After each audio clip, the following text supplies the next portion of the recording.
I'm delighted to be joined in studio by the ninth President of Ireland and one of the 6 candidates in the presidential election, Michael D. Higgins. Good morning and welcome. Good morning, Millie Buikas. I'm wondering what the protocol is. You're President, but you're also a candidate. So how does one address? Is it Uachtaráin or is it Michael D? Well, I don't mind at all. I'm candidate Michael D. Higgins. All right, so we shall take it from there. What has life as President been like for the past 7 years? It's been a great privilege, but it's also been very exciting. And I think Sabine and I have enjoyed every minute of it, but I think that is because our background was very much with the public and meeting people. But we've opened up the Áras to communities from all over Ireland and drawn from so many different sections. That has been really, really good. I think they break down something like this. I was just looking at the diary last night. Roughly, I think in 2017, we had 223 events in Áras and Uachtaráin, and I think outside of that we had 165. But it goes like this. We go out to communities, and I'd say that going out to the communities is about twice the number of the communities that come in. But then the communities that come in very often, they mightn't be even related to each other, but they might be on the same theme. For example, if you have a reception for people who are transplant donors, you would have they would come from all over the country. But then you might have others who are involved in other caring organisations as well. So the whole point of coming in is to enable people to have an opportunity of sharing information and getting to know each other. People would also say that each one of those gatherings Yes. in the Áras is effectively electioneering. I mean, how do you take that charge that as President, every public appearance you make, everything that's in the diary is in fact an electioneering opportunity? Yeah, well, first of all, there are 20,000 of them. What happens in the Áras, you can hardly say either that, when there are 101 ambassadors who present every year, as well as that there are ambassadors leaving. Then there's the legislative work, there's the ceremonial work. About 20,000 people come through the rooms, and as I've said, we go to the communities outside. Really, they might be in groups of 3 for geographical purposes.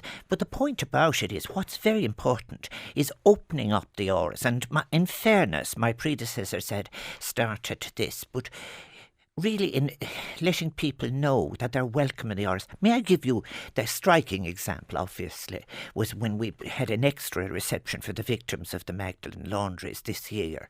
And as these women, drawn from not just all over Ireland, but England, and some from Australia, and as they're walking along and they're meeting each other, they hadn't met for such a very long time. And when you listen to them, I recall what they said to me, and we don't hurry them, Sabine or I. We give it time.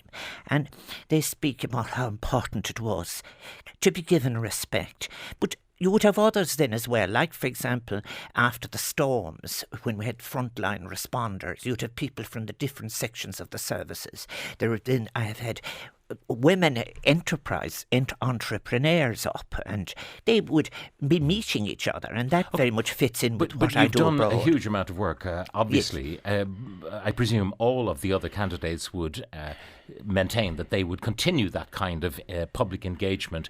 So the question is about you going a second time. Yes, well, having indicated yes. you would be a one-term president, how do you reflect on that? Because that could have been the reason why many people voted for you. Well, I'm sure that there were some who would have voted for me maybe. But to tell you being very frank about it, as I went around the country and meeting different groups and people coming to me, and very particularly after the commemorations in 1916, remember we were between governments, and I also was doing something else. I had started the year taking on my predecessor's programme, which quite correctly there had been commitments made. Then I made my commitments. And then in relation to the government's programmes, I gave not only all my own speeches associated with ethical remembering, if you remember, I developed the concept, But also I took on very many of the Irish language ones, and I took on some of the government ones. So is it your view that your work is not yet finished? Is that your theme? Is that why very you much changed so. your mind? I think that the message coming from one group after another was, look, these are great foundations. We're entering now a new period of commemorations that are even going to be more difficult and painful than the ones that went before. We'd like you to stay. And it was in response to those conversations that Sabina and I had that I decided. And there was another side to it too, because I was in communities and they were discussing it with me and they asked me and I said yes. Now, I think I took time to actually decide and work it out. But there was a report that you had your poster printed before you announced to everybody else that you were going to run again. That was in one of last Sunday's newspapers. Well, that is one of those wild rumours of which we are not short that was circulating, but I did not. What I, in fact, decided to do was this, is that there are very good foundations laid. If in the first 7 years I was dealing with a broken country, which I was, and the important thing was to get out into the communities and listen to people's heart. Now, I had, remember, consultations in relation to being young and Irish and ethics and on Gleach. I knew what the creative capacity of the country was, and I see new challenges, and the new challenges are Brexit.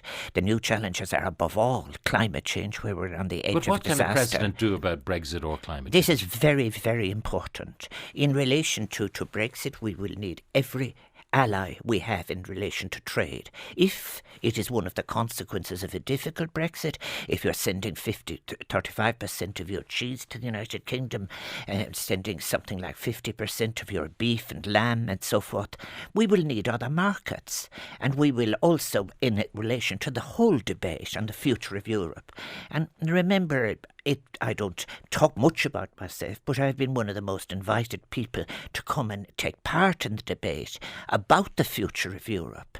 And we will need heads of state who are of one mind in trying to drive in a particular direction. But it's not part of your constitutional role. I mean, yes, if you make a speech on Brexit, for example, it has to be run across the government. No, it cannot be your speech. I think because it's about government policy, and you are not permitted to actually articulate a policy that is different to the government's. Well, now, I think this is a very good question, and it maybe is useful in the campaign to make it very, very clear.